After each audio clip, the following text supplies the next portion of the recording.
New tonight, the federal mask mandate for public transit took effect this week. 41 NBC's Ariel Schiller spoke with Macon Transit Authority about how the mandate strengthens what they've been doing during the pandemic. Macon Transit Authority was one of the first transit authorities in the country to have a mask mandate. The new federal mask mandate from President Biden only strengthens how they enforce it. The world has just caught up with us.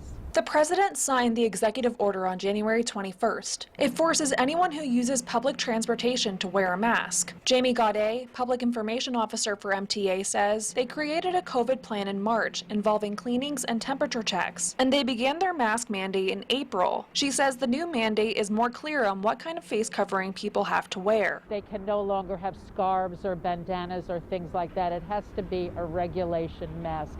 We will tell our riders once, you must keep the mask on, and if they don't, they'll be escorted off the bus or out of our transfer station. Gaudet says they attribute their quick actions to the low COVID case count they've had so far. It was only just 2 weeks ago when they dealt with their first cases. Employees can return to work after 10 days as long as they're symptom-free and receive a negative COVID test. Those cases, to be explicit, one is a Saturday-only employee, one was on medical leave, one was on vacation, so there was one full-time driver in all of our fleet that's had COVID.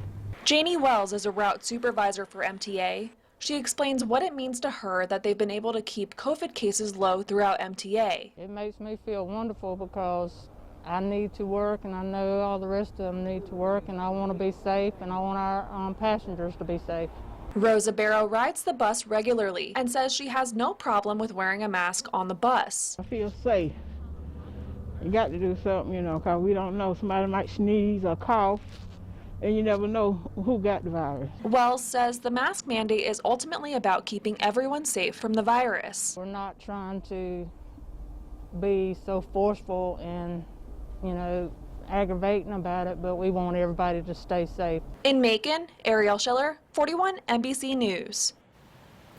And to learn more about the federal mask mandate for public transit, head to the CDC's website.